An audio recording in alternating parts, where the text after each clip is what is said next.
नमस्कार मु शांतनु त्रिपाठी आपण को स्वागत करुच्ची मो चैनल माइथोलेट शरण को। पर्यायक्रमे आमे शुणी आसुचे ओडिया साहित्यर प्रथम उपन्यास श्री उमेश चंद्र सरकार द्वारा रचित पद्ममाली। आज आमे शुणिबा दशम परिच्छेद जार नाम होची जनश्रुतिर विस्तार। पहल गृह को गला, भोजनादि समापन करी शय्यारे शयन कला, किंतु से दिवस निद्रा देवी ताहा चक्षुरे आविर्भूत हेले नाही।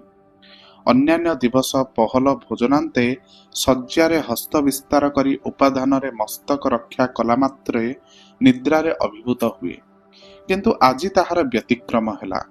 ताहार पत्नी गृहकर्म समापन करी शयन कक्षरे प्रवेश करी देखिला जे पहल निद्रित होई नाही। एहा देखि से विस्मिता होई कहिला, कि आज बड़ आश्चर्य देखागला। कि आश्चर्य? मो घर को आसिला बेले केभे तुम्भको सोई नथिबार देखे नाही, आज तुम्भको जाग्रत देखि बड़ आश्चर्य होउछि। पहल रसिकतार परिचय देवार सुविधा पाई कहिला, आज तुम्भर चंद्रबदन देखिबा पाई मो सोई नाही। मयना कहिला, मोर भाग्य ଏହା शुणागला। मो निड्याने आसी देखे जे तुम्भर निद्रारे चेतना न थाए। तुम्भ मुखर दुई पद कथा शुणिबाकु मु केते इच्छा करे, किंतु तुम्भको अचेतन देखि निराश होई सोई थाए। मयना, तोह परी भार्या जाहार से केड़े सुखी नुहे, तू ए कथा मते काहेकि कहिनाहु? आजि ठारु तू न आसिला पर्यंत मु केबे सोईबी नाही। या शुणी मयनार क्षुद्र चित्त एका बेले के तरली गला और सेही कहिला, तुम्भे दिन जाक परिश्रम करी घर को आस और तुम्भर विश्राम नेबा भल। सेतरे मु बाधा देबाकू इच्छा करे नाही। तुम्भे सुखी हेले मु सुखी। मोर बाप माँ मते तुम्भ हस्ते अर्पणा करी निश्चिंत अछंती। मु मध्य बड़ सुखी अछि। पहल साहित्य अवस्थारे उत्थान कला। धीरे धीरे मयनार गंड देशरे एभली एक दीर्घ चुंबन प्रदान कला जे ताहा एक माइल पर्यंत शुणा जाइतिबो। मयना कौनसी बाधा देला नहीं। पहल पूर्ववत शयन कला। मयना पदसेवा आरंभ कला। पहलर उदर अंतर परिपाक होई नथिला। उदर मध्यरे कौन थिला जे ताहा उद्गारित न होइथिले बदहजम होइथांता। से मयना को कहिला, आलो शुणी नायो कि? कौन? तू परा मंत्री जीवाकू कहूथिलु, जाइथिले फलटा पाइथांतु। काहेकि? कि फल? एते लोक जाइथिले जे सेमाने कौन पाइले? जा पाइचंदी तांको मन जानिथिबो। कौन पाइचंदी? पद्ममाली को जणे नहीं पळाइथिला। कौन कहुच? तेबे ताको पाइले किपरि? अदृष्ट भल थिला बोली रक्षा हेला, नहिले जगु पट्टनायकर कथा सरीथिला। किए नहीं पळाइथिला जणा पड़िछि? हाँ जणा पड़िछि, किंतु ताहार नाम मु तते कहिबि नाही। तू माइपी लोक, काले काहाकू कहिदेबु। स्वामीर से विश्वास भाजन नुहे। एहा जानी मयना मान करी मौनावलंबन करी रहिला। पहल देखिला जे से मयना को अविश्वास करिबारु मयनार मनरे कष्ट होई अछि और सकल कथा कहिबा निमंते ताहार मन घांटी चकटी हेउथिला। से मयना को बलपूर्वक आपणा अंकरे बसाई कहिला, एडे घोषा काहेकि हेउअछ? मु कहूचे सुन। ना, मते कहिबा दरकार नाही। मु तुम्हार विश्वास पात्र हेली नाही। एहा बोली मयना पितामातांको स्मरण करी क्रंदन आरंभ कला। पहल कहिला, तते विश्वास न करिबारु मोहर दोष होइअछि। से कथा मनरे ध्यान नाही। पद्ममाली को आउ किए नेउथिला? तुम्भ रानी को योग्य भाई दुर्योधन। कि दुर्योधन पटुआरी को झियो बोली मनरे भय कला नहीं? दुष्ट जेपरी कार्य करथिला तार उपयुक्त दंड पाइछि। कौन दंड पाइछि? दुर्योधन पद्ममाली को नहीं पळाइछि। एहा राउतरा बाबू शुणी ताकू धरिबा पई तार पछे पछे गले। बहे बाटरे ताकू भेटिले। पद्ममाली को ताहा हातरू रक्षा करी ताहाकू जेते माड़ देबार देले। ताहार देह फुली बेंग परी होई अछि। राउतरा बाबूंकर पाइक माने ताहाकू विधा चापुड़ा गोईठा जेते मारिबार माइले जे से चेता बुड़ी पड़ीगला। तहु ताहाकू पछमुआ करी गोटाए गछरे बांधी रखिले।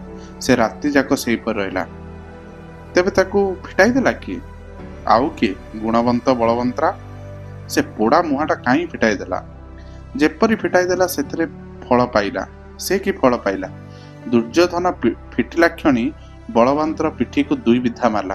खूब हेइछि। हाँ, तू एका ए सब कथा काहाकू कहिबु नाही।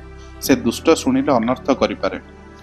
ଉକ୍ତ ରୂପ କଥୋପକଥନ କଲା ଉତ୍ତାରୁ ଦମ୍ପତି ସୁଖରେ ରାତ୍ରି ଯାପନ କଲେ।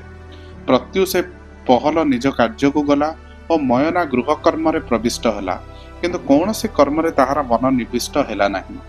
ତାହାର ପେଟ ଭିତରେ କ'ଣ ଗୋଟାଏ ଗୋଳେଇ ଘାଣ୍ଟି ହେଉଥିଲା ଯେ ତାହା ବାହାରି ନ ଯିବା ପର୍ଯ୍ୟନ୍ତ ତାହାର ମନ ସ୍ଥିର ହେଉନଥିଲା।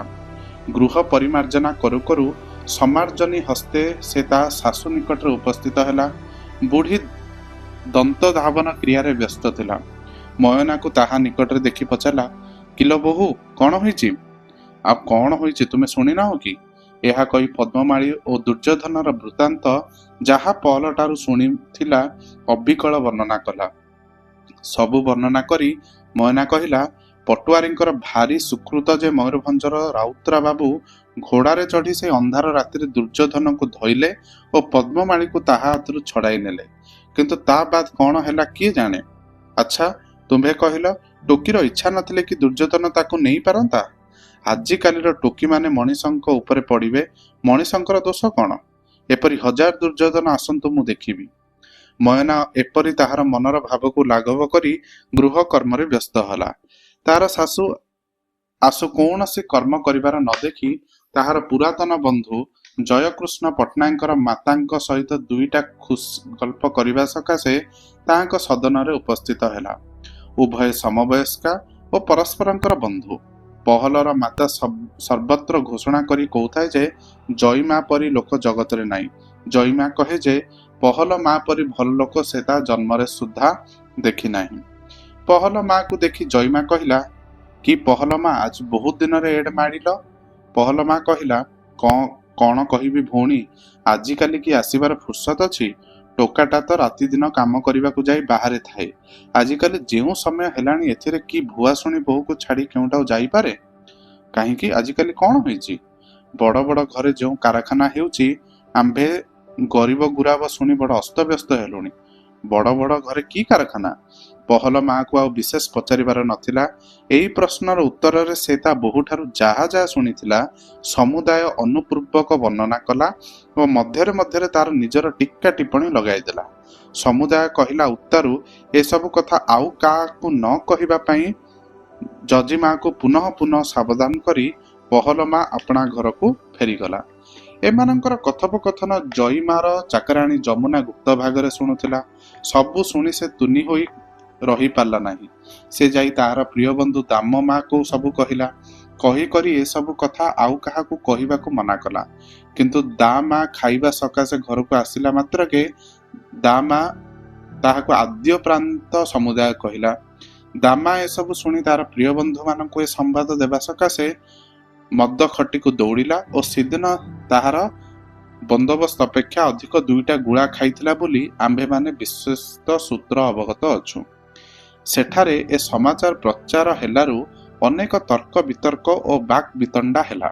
ଏ ସଭାର ମେମ୍ବରମାନେ ଆପଣା ଆପଣା ପ୍ରିୟ ବ୍ୟକ୍ତିଙ୍କୁ ଏ ସମାଚାର ଦେଲାରୁ ସେଇ ଦିନ ମଧ୍ୟରେ ପଦ୍ମମାଳୀର ହରଣ ଓ ଦୁର୍ଯ୍ୟୋଧନର ଶାସ୍ତି ଗଡ଼ ମଧ୍ୟରେ ରାଷ୍ଟ୍ର ହୋଇଗଲା ଓ ସର୍ବତ୍ର ଏବଂ ସକଳ ଲୋକଙ୍କ ମୁଖରେ ଏହି ବିଷୟ ସମାଲୋଚନା ହେବାର ଶୁଣାଯାଇଥିଲା। ଧନ୍ୟବାଦ।